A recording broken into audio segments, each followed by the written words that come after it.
as well. You are excited for Coastline. Now you get to cast it as well. Viperio 86 starting on attack. Well, Coastline's been shown one of the more attacker favorite maps, so that could definitely benefit them here. Not really a lot of attack in rounds 1 so far today. They're banning out the Lion. That's a really interesting one. We did see DeathroW play Lion quite a few times before. I mean, you could have also gone for standard Buckben like they did in the other 2 maps before this, but Lion, definitely interesting. That was actually DeathroW to ban it out, my bad. And now we have Viperio 86 ban Maverick, a Heartbreacher on a map like Coastline. Maverick's a good ban on Coast, and it's one that's become a lot more popular given the reinforced wall that is now inside of VIP. The book remains available. Viperio, up until this point, haven't strayed from a book Valkyrie ban. This time they will. They'll go for the Maverick Valkyrie instead. The Lion ban makes a lot of sense. Viperio run a lot of Lion anyway. So a map like Coastline, where you have the opportunity and the freedom to run essentially whatever you wish, is a map where you will see Lion played. So we maybe see a Dokkaebi pick in its stead there to try and replace that on the side of Viperio. Mirror to round out these bans. Mirror, so much potential, especially now with Penthouse and Theatre being a site that teams are really willing to go to, given the changes that we've seen elsewhere, mainly inside of VIP. Mirror windows can make that site extremely viable indeed. I think it's interesting to see DeathroW ban the Lion, and not, for example, the Jekyll, since we've seen Viperio 86 play Jekyll 2 maps in a row. So, I mean, that would have been a really good counter against any roam that DeathroW might plan on doing. I mean, draws picking Jekyll again, like he did in the last 2 maps. EUCL was hovering onto the Oryx during the pick phase, picked towards the Kite, and now goes towards the Oryx to get a potential flank going on. We do see a 6-pick from a Ying towards a Sledge as well.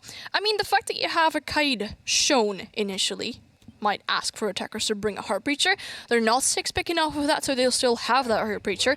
But that's going to make it a lot easier for them to open up this triple wall, for example, or open up any other reinforced walls. But, well, Oryx just goes and slams out triple wall in half as there's now one big rotate. Another benefit for the Oryx is that the big rotates that you're able to make them very quickly. It saves the shotguns a little bit of time during that prep phase as well. Opening up at the bottom of blue bar wall as well, looking out in toward the garden. I'm really anticipating some of these hatches being used here. We can hear Oryx opening up the hatches inside of Aquarium and inside of Service. They're most likely going to get utilised at some point.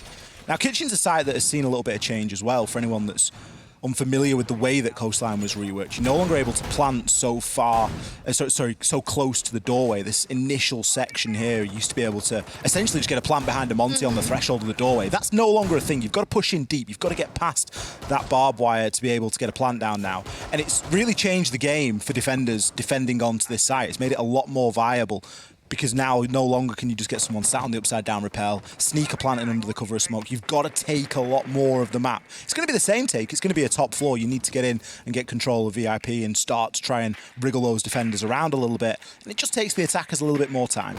It's a very heavy roam setup from DeathroW we're seeing here as well, because there's only one player on site, that being the smoke in Neox here, but Joe is already in VIP, trying to go aggressive on players that might be around FaZe. We see a player around Hookah, we see a player around the Cool Vibe stairs. Jax is still just relaxing there, has a Syriac gate on the Hookah door, but it's Neox to pick up that first kill onto Curly. Possibly no more nades in his hands, and only nades in the hands of Joe. I say that as Joe gets killed as well. No more nades on the side of Viperio 86, as also draw falls. And we see Viperio 86 in a very early man disadvantage, because it's only been just over a minute into this round. Now Monkey tries and finds the players that were able to get these kills above, but Jax is still able to move freely. Adriano also still sitting in theater. Might be aware of the player dropping on the hatcher and gets the kill onto Ekri, putting Monkey in a 1v5. I mean, it's not undoable, a 1v5, but is he gonna pull this off? I am not so sure. Not the most ideal utility that you're gonna work around with. A lot of players still onto their own, and we've got Neox on side. One smoke canister. The more time that progresses, the more he's gonna be able to do with those smoke canisters. Players still roaming, players being called back to side. It's gonna be a really difficult situation for Monkey. 1 versus 5. Does have the diffuser, so he's got something at least going for him. But you would imagine that any kills he gets are going to be relatively impactless. You just look at the amount of utility he's got to wade through already, greeted immediately with an Aruni Gate. You can try and burn it. You can use some of his stuns to do so. but there's vertical that's going to be held on him as well, as the hatch angle is just largened somewhat there. Jack's making use of the bionic fist to be able to open himself up a couple more lines of sight. Could, of course, use the Hibana pellets to burn that gate, but the sound cue is honestly going to be enough, and he's already being pressured.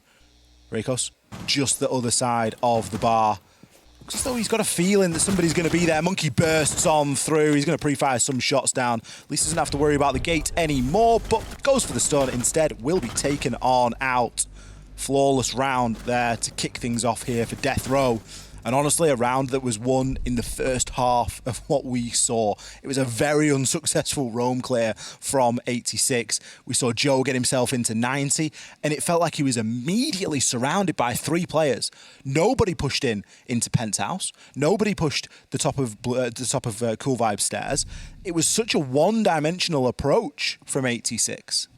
Yeah, and well, they kind of gave the players of DeathroW all these 1v1s to play around with as well. As soon as the players started dropping in the penthouse, like the bathroom hatch, there was one player that was just waiting for him to drop. Easy kill to get onto that person there, and all the other players above try to get a hold of the roamers and try and deal with the roamers, but being unsuccessful in there, losing nades really early into the round, losing a lot of utility in the shape of Yana with these replicators really early into the round. I mean, Viperio 86 found themselves in a very big man disadvantage, not even after half of the round was played. So, if you're going to try and roam clear when there's so many people still left with 2 or 3 operators on the board, that is not possible.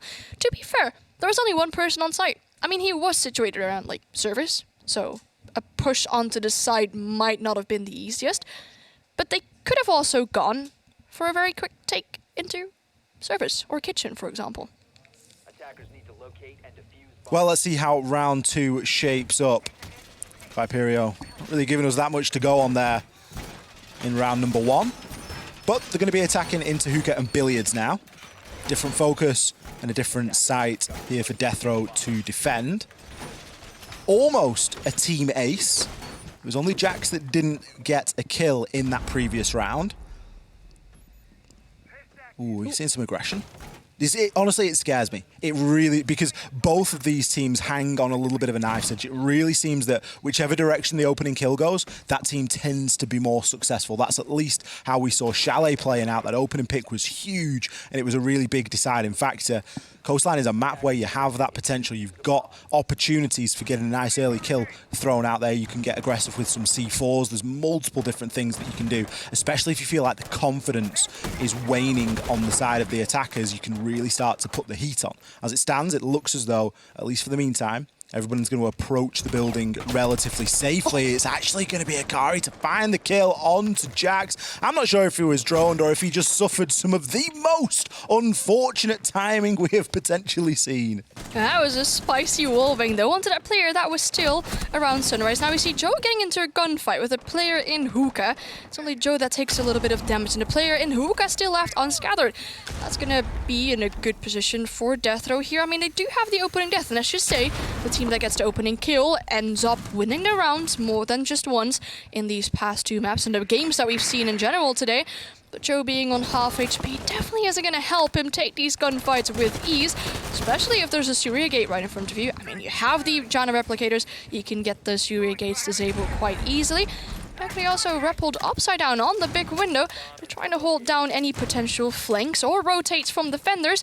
Yellow ping coming out, but I bet there's going to be some kind of utility. No, there's not going to be some kind of utility. Neox takes some damage. Wanted to place a mute jammer down here, so that makes it a lot difficult for Joe to gather some information on where the mute might be. Rikers takes some damage into the process as well. That breach did not go open successfully. I really like this take from 86. They're going for a fairly minimal take into the actual map, and instead they're focusing much more on their presence from outside. They're able to get people onto the rappel. They're able to now rotate and look to pressure in onto Hookah. Their biggest vulnerability right now is going to be somebody jumping out of blue, and that is exactly what is going to happen. Adriano gets a couple of shots in there onto Joe. Joe has got a Gemini clone, so he can choose to burn that Surya gate if he gets the opportunity. Ash charge there to remove the Banshee, and brilliant flank watch there. A great heads-up play. Zakari is able to take down onto Fusion. A push unsuccessful as Joe shuts down Neox, and now Reikos has a lot of work to do here. Joe with the second kill on the round. He didn't have a lot of health to be taking those engagements, but he's more than happy to hit the swing and the pre-fire off the back of the information that his team is able to provide. Yeah, Viperio 86 definitely stepping up in this round there. You said it was a minimum effort to take a very small portion of the map as map control, but they kind of forced themselves through Hookah, and it worked. I mean, at the same time, simultaneously, they had a push coming from Aqua. Really good read into the flank that was coming from DeathroW, as Akli was able to stop the player coming up the white stairs, wanting to push into Luggage, and that definitely helped them to give that final bit of confidence to push onto the side, and then you collect the final kills on the player that was behind the little minibar in billiards, and that's how this round was done fairly easily by Viperio. Good teamwork to get the players out of the positions that they were sitting in. I mean, we had a flank watch or someone on the big window trying to stop players from being able to rotate that quickly. Yes, he got jumped down on, but that was some information on where that player might be located as well. Good teamwork. Very well played around by Viperio, and let's see if they can keep it up for this round as well, as DeathroW goes for a different side. They go for Blue Bar and Sunrise. Different site choice here from DeathroW. Obviously feeling like they don't fancy another chance upstairs in Hookah Billiards. And it makes sense, the take was good from Viperio. I'm not sure where the C4s actually got played in the previous round, but there was 2 C4s and none were available. Typically, if a team is going to start repelling on the big window and looking to push in through Hookah and push in through Aquarium, you're going to try and place someone below with a C4 and force the attackers to dedicate someone to watching those vertical angles, to watching into Blue Bar and to making sure that no one's there with a C4. The C4s weren't there. I'm not sure if they got pre-placed, I'm not sure if they got used quite early, but again, it was something that DeathroW didn't have that they could have benefited from in that defense. As it stands, they're not going to give it another go there. They're going to go downstairs into double bar, try their luck elsewhere. Makes a lot of sense. Don't want to be forcing a site if you feel like it isn't going to go your favour. There's still similarities as well when defending downstairs in double bar. You've got to have some sort of a presence up in Hookah and Billiards to at least maintain that control. Otherwise, the vertical is just going to absolutely ruin you. Yeah, but it's not just Hookah. I mean, look at how widespread the utility of DeathroW is on the upstairs objective. We had someone run past lobby 2 seconds ago as well, and Joe is already next to the side, as we did see him do more often. He's trying to snake onto the side, the hatch not being open, but Rikus is able to stop him all the way from office. And I think the sneak attack from Viperio 86 did not go as they intended it to go there. Draw taking a lot of damage, getting killed as well by Rikus.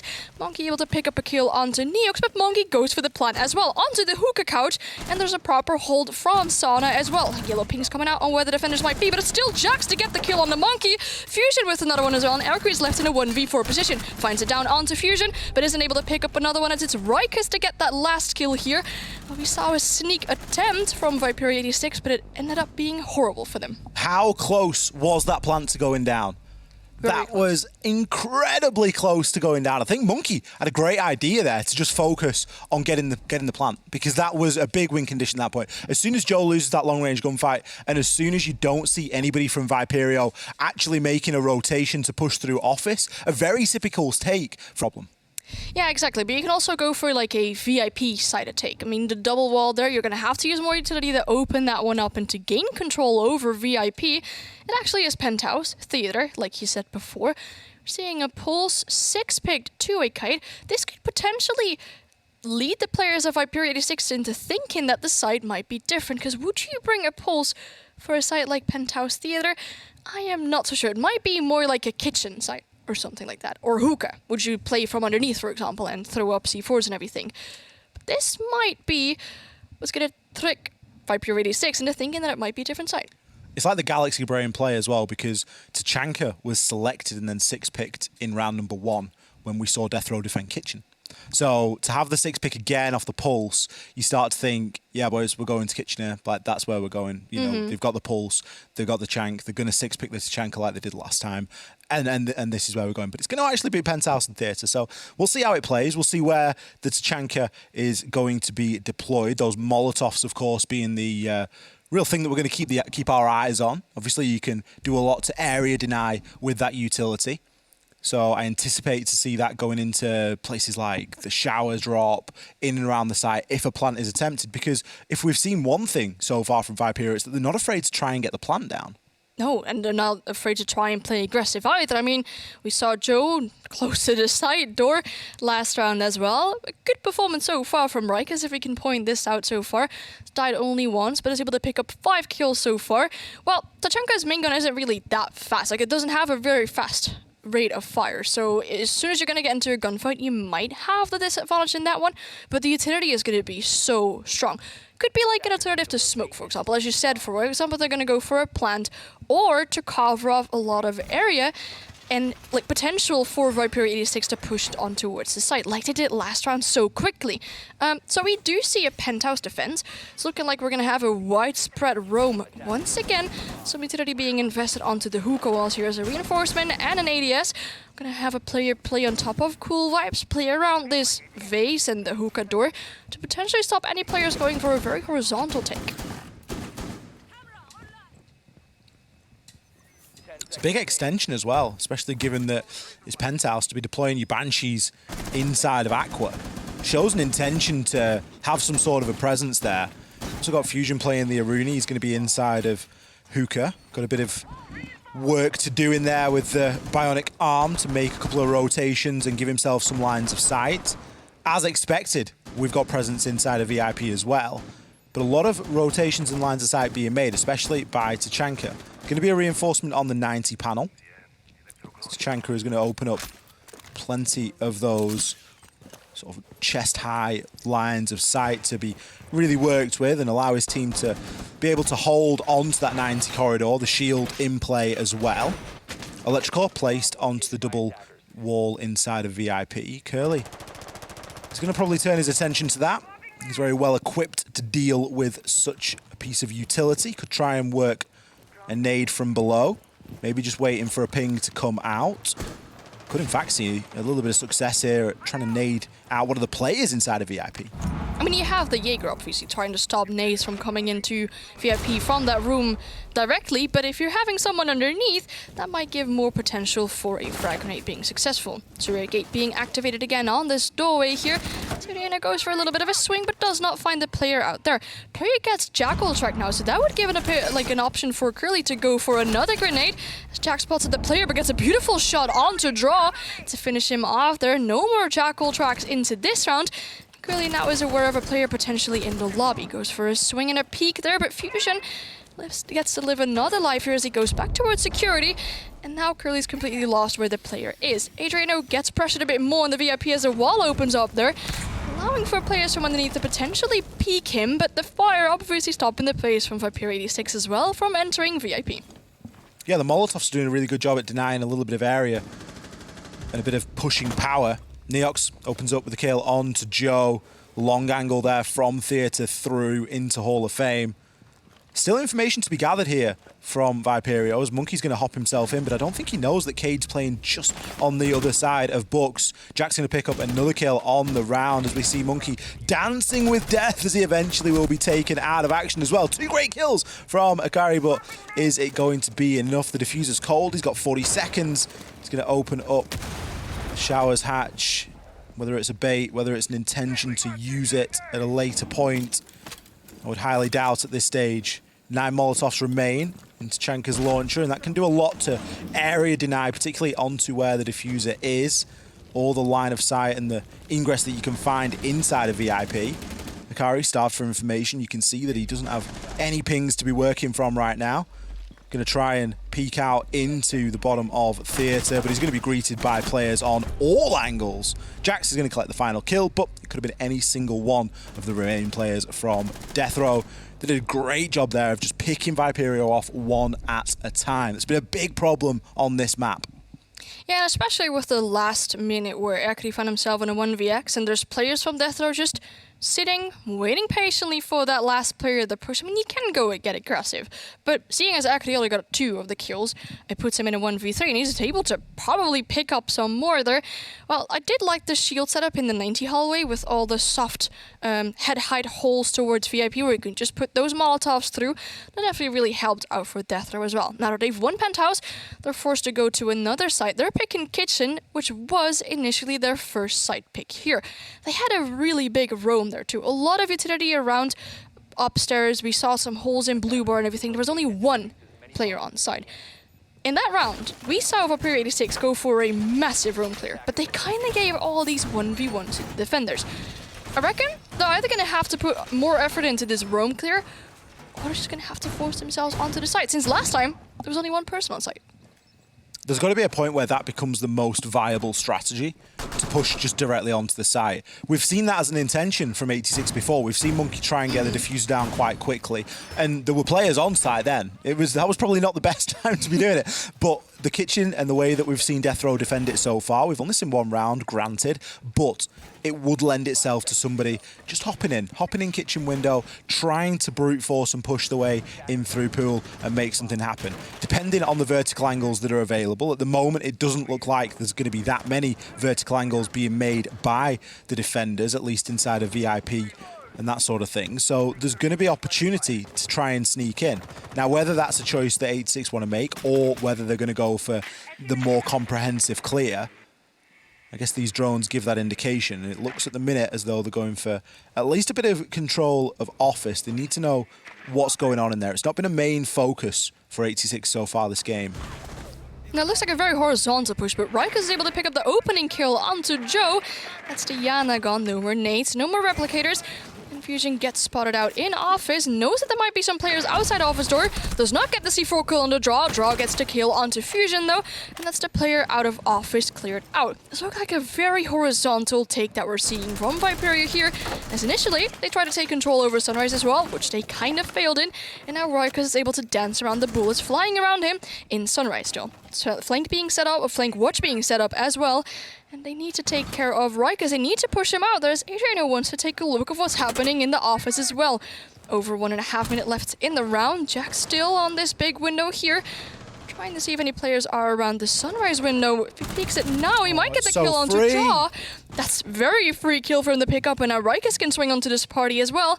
No players to be found outside that window, but again, the roam clear just not going successfully for Viperio 86.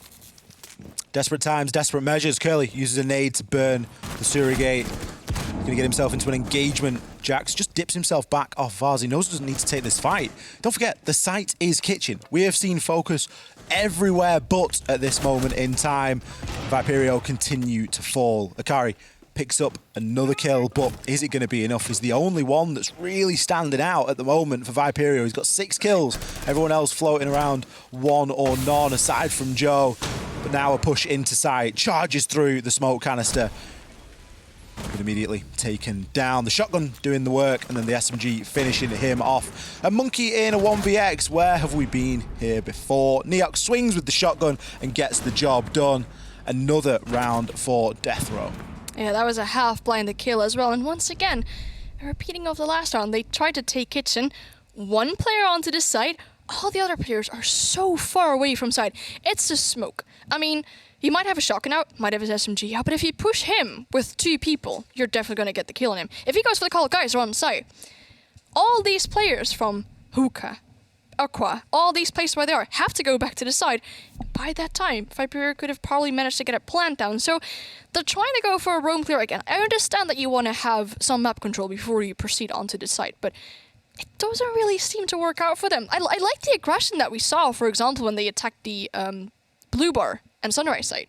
When they had Joe almost laying onto the site within a minute into the round. It didn't work out that well, but I like to see that aggression from them. So we're going back to that site now. It's the last chance that DeathroW gets at defending a site.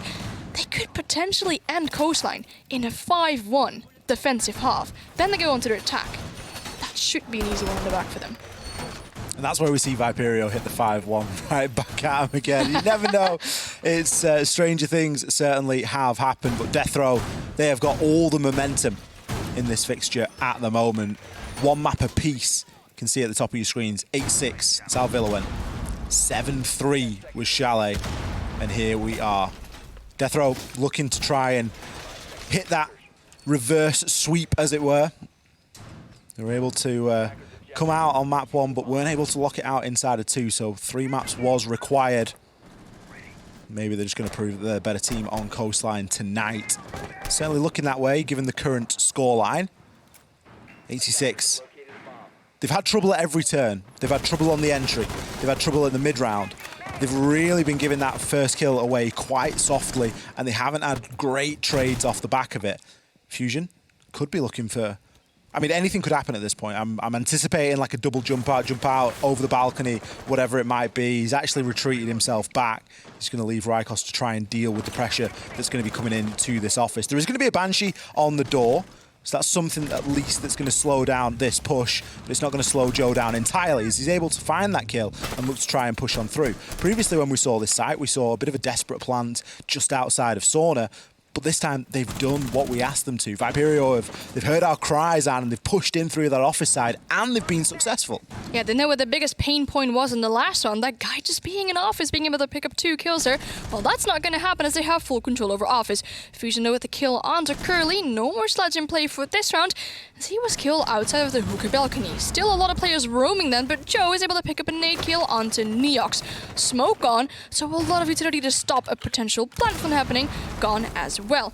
Joe is now on 40 HP, so a lot less on his side, but they're now able to force themselves more towards the site. Still going for an extended roam clear. Adriano gets Jackal track, so they know that at least one person might be offside, and Joe is tasked to make sure that he doesn't go back down the main stairs. Except one more nade that does not do any damage to Adriano, but he does know that there's a player at the bottom of the lobby stairs. Fusion getting called in to hold the potential flank from lobby 2 now. But still players above. They're really focusing on getting this player above gone. But side seems okay to take further. They've got to try and remove the players above, because look at the angles that Jack has got available to him here. He is going to be able to not only stop a plant, but any sort of push that comes on through. Akari, he's going to be able to take down Fusion, so that's a little part of the puzzle completed. Draws for the pistol. Jack, land your shots. Finds one and the second. He got the down onto Joe. Draw's been downed as well. They flipped the switch, and all of a sudden, it has slid over toward DeathroW. They've taken every advantage possible here. These roamers upstairs have caused havoc. They've caused chaos. Monkey, he's going for the recover, but he doesn't know that Jack's still up there. Oh, Jack has won it from the double window. He's found himself 3 kills up there, Anne. That is insane. To peek a window like that, to pick up 3 kills, 1 with a pistol as well. I mean, you're challenging someone that's using their main gun to get a kill with them on a pistol. It's quite showing dominance in that case. I like where this was going initially, right? Viperio got off to a good start, got that control over office, but then indeed, like you said, they realized we need that top floor control. We need to make sure that they can't hold these lines from above, so we can potentially get a plan going on. But that's where they kind of started failing. I mean, they knew where the players were. We saw Joe pulling out a nade, trying to get the Jaeger out of luggage. That was unsuccessful. Then they sent draw above to get rid of the Jackal, of the Jaeger. That was unsuccessful. So they were able to run around freely, not being able to held down by any attackers whatsoever. That's what ended up winning the round for DeathroW. Like we said, the 5-1 advantage. They're now going on attack. I mean, Viperio 86 being on the fence, they've got a lot of options to play around with. They're picking Hookah first. But if they lose this, well, that's a map point and a match point. It really is. DeathroW, they are looking scary at the minute. Player that we asked to show up and we said that hasn't had the greatest series so far. Rykos, look at him now. 7-3. Really stepped himself up there. Jax is back. 8-1. This is the Jax that we knew from way back on Villa. Seems like hours and hours and hours ago now, but he was going toe-to-toe with Joe, who on the other side was the top frag for 86. Things a little bit shaky over there. We saw Curly have a great game on Chalet, currently sitting 0-5. Draw, we saw him have some really impactful kills on Chalet as well, currently sitting 1-6. It's not all about kills, but Siege is a shooter, and you've got to be able to at least hold your own. Opening nade onto Joe. I think that spells disaster. There's a big, big loss early on inside of the round, and realistically, it has cost very, very little for DeathroW to get that kill. Yeah, there was a drone in kitchen, so they definitely knew that Joe was in that position. And an 8 is probably the safest way to encounter him there and to get that kill. Draw also falling. This looks like it's falling out of hands for Viperio as they find themselves in an early man disadvantage now. They've got the Jaeger gone, they've got the Melusi gone. Not so much utility to use on later into the round, but look at the players of DeathroW. They're able to collect a lot of map control. We've got the VIP wall open, hunting down the player into theater as well. Actually has to move to this hallway, getting Jackal tracked as well. Tries to go for the engagement with Adriana, but loses the gunfight. And now there's only 2 players left on the side of Viperio 86. Currently trying to hold down these long angles. You have the smoke and the echo still in play. Operators that you want to have as those final 2 operators. A lot of utility to stop down pushes, stop down players and plans and everything.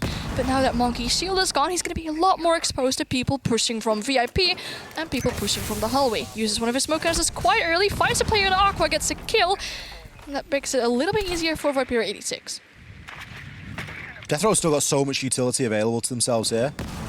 Neox is just going to use his last Flores drone there, but there's still Ash utility, there's still a nade in Rykos's pocket, and there's still a couple of stuns knocking around as well from Neox. Monkey and Curly, they've got a lot to try and hold on for here. We're going to see Adriano find himself down as Jax takes the engagement with Curly but doesn't finish him off. Instead, waits a second, then re-peaks. Neox has picked himself up too, and that will be DeathroW. They are tantalizingly close now. Yeah, you cannot afford to lose any more rounds as Viperio 86. It's looking like a map point and a match point right now, but they have... I did imagine it to be a 3-3 split. I did not imagine this. No, me This is neither. ludicrous. I mean, I doubt it's gonna go back to a 6-6. I don't want to count Viperio 86 to be lost at this point, or for them to lose this game, but it's gonna be very difficult to pull it back, especially with the last round, them getting onto a very early man disadvantage when they're defending. That's not very nice. That's 16 kills for Viperio across the course of the game. Jax is on more than half of that. Jax is on 10. You put Jax and Fusion together, or Jax and Neox, you've nearly got that many kills. Yeah, or Jax and Rykos, they've got more kills together. It is insane how few kills we've seen from 86. Knowing what this team can do, knowing they're a team of gunners, they have been taken apart here tonight on Coast. It isn't over. Don't get me wrong. And I like how you're pointing out frags. I mean, Coastline, we all know it's a frag-heavy map, right? You want to get the frags. Like, we don't always talk about kills. Siege as a shooter, it's important you're able to win your gunfights, but that isn't happening. And on a map that's this aggressive, I mean, it's happened there. That was probably quite nice from Joe's POV. We got it from Jackson, we just see him crumble like a bag of potatoes, but still, that's one. It's a start, isn't it? It's a top It's a start. which is a good thing. But, well, there's 4 more players to find for Viperio 86, and we still have Rykos going 8-4. Very good showing from him so far. We also have the Flores. I did like to see him being played out in these last rounds as well. Being able to use utility or destroy utility from defenders is a lot easier. But Joe is definitely going to try and hold back to not let this game go that quickly. Gets up another kill, and then Curly picks up one onto Neox as well. And now there's only 2 players left on the hands of DeathroW. We've got the Jackal, we've got the Yana. Yana currently using her drone to spot out the information of where the defenders might be. Now that there's a Jackal track coming out, we do have a little bit more information of where these defenders are. There's still someone around security, far back into office it seems. Yana still got her nade, so there's a lot of damage she can do with those, but it looks like the players are very far away, and to toss your nade at this much of a distance, it's not always the easiest thing to do. Whatever was said in that team talk seemed to have worked. Look at the score. Look at the man count. We've got 5 versus 2, and we're only just approaching the halfway point of the round. So whatever they've told each other, however they've hyped one another up there, it is working. Is it going to continue to work? Well, Draw at least is going to continue to pick up kills and leave Rykos in the clutch situation. Trapped inside a blue bar. He's got information. He's going to try and pre-fire his way through this, but it was the other direction he needed to worry about equally. Couple of players there, everyone really thirsting after that final kill. We get a nice POV there from Ekeri as to how he was able to pick that one up. It is a start. Don't get excited, Viperio fans, but this could be the beginning. It could be the first step in a very long journey to try and drag this one back. They need 4 clean rounds before we even think about an overtime. Well, this was a very clean round, right? It was squeaky. Yeah. A 1v1, and if you win that eventually, like we saw on Chalet, for example, that's possible as well, but not really helping towards your mental, I reckon, to get these games or these rounds going in your bag. Now they have to go to Hookah and billiards again. That was the side that they played before this round. That was the side where they ended up being on the very early man disadvantage. How are they going to try and stop that this time? I mean, they've got a different lineup with operators. They brought the Echo last time. They don't have the Echo this time. They have the Thunderbird.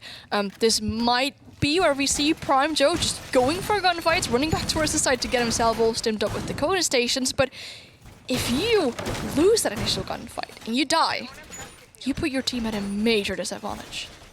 And that's not something that 86 can afford to be at the moment. They need to be playing the opening part of this round exceptionally. They need to be playing it like they're all in a 1 versus 1, realistically, because they can't afford to make any mistakes. You give DeathroW an opportunity here, and they're going to grab it with both hands. The lineup that DeathroW is running, I think, is really suited to the current meta on Coastline. The Flores pick, almost mandatory at this point. There's so many good places that you can deploy those drones. And you might be asking, well, why is it particularly good on Coastline? One of the main reasons is the vents in the roof and where you're actually able to throw drones through the drone holes in the roof. You can throw your Viperio drones through there and you can see very, very easy success, and you can get to the heart of a lot of these defensive holds. What, Flores drones? As it stands, Anne, I've finished my point because it was very relevant, but we're not going to see it this round. No, true. Yeah, I was opening Death Neox on this side. It was a beautiful talk about the Flores zones and how they are so effective, but in this round, I reckon they're not going to be effective. I mean, they're not existing anymore. No, they just don't exist. No. Unfortunate for the players of DeathroW, but they're going to continue and try and get some map control here as we see players around their VIP Belk. They have this wall open already. Could potentially push inside. There's a little rotate towards Hookah as well. And this is, I think, where last time the players of DeathroW seemed to push from as well. Joe making really long lines aside, really long angles, and now the players of DeathroW feel somewhat contested from this luggage hallway as well. They need to be careful for those long lines aside. If they end up pushing VIP and look at the lineup of 86, they have AC4 in the hands of Akri. They potentially have one in the hands of Joe if he's pre-placed it by any chance. Draw gets a kill onto Fusion. That brings Viperio into the man advantage 1.5 minutes into this round. Draw's just come out of nowhere. A couple of rounds ago, we were criticising him for having only 1 kill. He's got 4 now. He's regularly picking them up, at least over the last couple of rounds. So I think that's a good sign at this point, given how this game needs to go from this point onwards. We need a bit more out of a couple of other guys on 86, but ultimately, if they keep pulling in this direction and they keep able to get both of these opening kills, you know, that's 2 rounds in a row where they've picked up the first 2. That's a really big swing of momentum, and you can almost see the panic on DeathroW when that happens. They can't afford for this to continue. Draw eventually will be taken out, but still there is a job that needs to be done here. 4 versus 3, still an advantage. Yellow pings coming out on where the players might be. You see Joe swinging around, getting the kill on the player in the Aqua double door, but there's another playing push there. I'm not sure if Joe's aware of that, but he picks up a double kill onto Rikus so far. I think that's the diffuser dropped into Aqua. Now we see Jackson a 1v4, all left by himself in the VIP hallway. Gets 1 kill onto Joe though, but there's still 3 players left to find, 33 seconds to play with, and no diffuser in hand. Barely any map control left in his hands since he had to leave VIP because all the players of Viperio 86 put a lot of pressure onto that. He's going to try and get at least one of those easy picks before he proceeds with any other map control. 18 seconds is not a lot of time. You're going to have to sprint towards Aqua to try and get that diffuser. Go for a potential plan. There's C4s in play still. There's 3 operators. There's smoke cannons still in play. I reckon this is going to be a loss for DeathroW. Yellow Ping's coming out onto the Melusi, but they know they have to play it safe. 1 kill for Jackson, another one, and that's Monkey to finish that final kill. Viperio is definitely going to try and take this one back. There is a world where that comes off. The way that we saw Viperio peeking onto that, it was very dangerous indeed. Going to be a good one, that is for sure, but we are back in. Cast your minds back to how 86 came out of their timeout. Those guys looked like an entirely different team. I'd have loved to have been in the TeamSpeak that they were talking in at that point. I want to hear what they were saying, and I want to know how they were hyping each other up. And if they've just been given the opportunity to do that again, who knows? I'm seeing some strange picks. I'm seeing a Ying. I'm panicking. I'm thinking a rush. Is this a panic pick? No, it's a 6 pick. No, but is it like a? Are we trying to make something happen? Are we trying to be, you know, very unpredictable or something here? It's. Getting a nice little replay there of Joe. Yeah, he goes for another swing there. Gets another player in the head. I could watch Joe replays all night. Just feed me Joe replays, honestly. I'll just be a React streamer for Joe replays. But you'd need visual as well, because I usually just sit there with my mouth wide open, like, how is he doing it? I mean, it's a strong performance from him. That's what he said. Like, you give him the Kona stations, he goes for the peaks, goes for the stims back up again, and, well, he's ready to peak again. Like, the confidence is fully back onto him there. As we talked about the operator picks from DeathroW, we see a Dokkaebi, we see a Ying. This screams, or not necessarily screams, it like whispers rush to me. I mean, you can just walk into Sunrise. Potentially there's not a lot of utility on that doorway there. Flash all the enemies, call them, go for a potential plant to pull this game towards your side. It's one round that you need. Yeah, if you look at where the Claymores are being placed as well, it maybe isn't going to be a rush as such, but it could be a very direct take. They might not be looking for map control. They might not be trying to clear every roamer under the sun, although Joe's just going to give himself up there to Rykos. Could be a bit of a problem there. As you say, players now setting up. Fusion, he's ready and waiting. He knows exactly what he needs to do here. Curly, is he getting an inkling? Is his spidey senses tingling at the moment? And he's going, you know what? We need to be ready for something here because something might be about to happen. Yeah, and we see Curly going quite aggressive under the window here. Spots the drone, but isn't able to find the player as they're very far away from that Sunrise jump-in window. If he would have been able to get the kill, there would have been back to a 4v4, but that isn't happening. Ekari holding a jump in to Sunrise window, and they're carefully droning out Sunrise, making sure they know where the defenders are. Nade's being tossed in, Flash's being tossed in, and this could look like we're gonna see a collapse onto the side. Nade's being able to hold the players back as well, but the kill from Erkari on the Fusion brings it back. Erkari getting the kill on the person with the diffuser, and now the diffuser is dropped onto the site. You see players panicking, getting it above, trying to get some holes from above to pin down defenders or get them out of their standard holes. They're having a beautiful performance so far in this round from Ekari. As the diffuser is now onto the side, the players might have to jump in to gather that one back again. The alibi saved his life. He couldn't see because of the alibi. That was beautiful stuff. So fortunate for timing. And now a gunfight will ensue and draw will be successful. Finishes Rykos off with the pistol.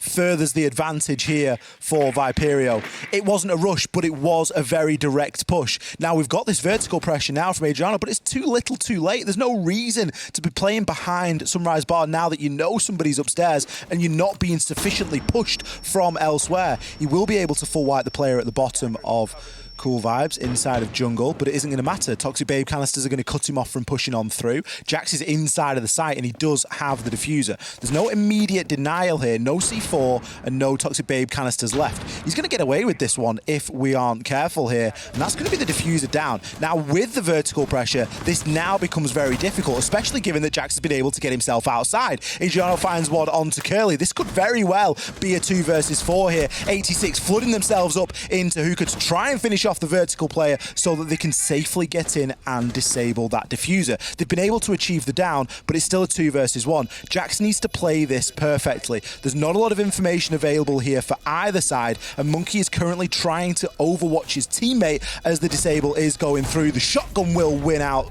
on that close range engagement. Monkey tries to finish off the player upstairs as well, going for that little bit of stat pad in there, but it is not required. All that was required was for that diffuser to be disabled, and it was. Viperio, they are sailing close to the wind here with this one. They've had 3 rounds back to back to back so far, and they still need another 2.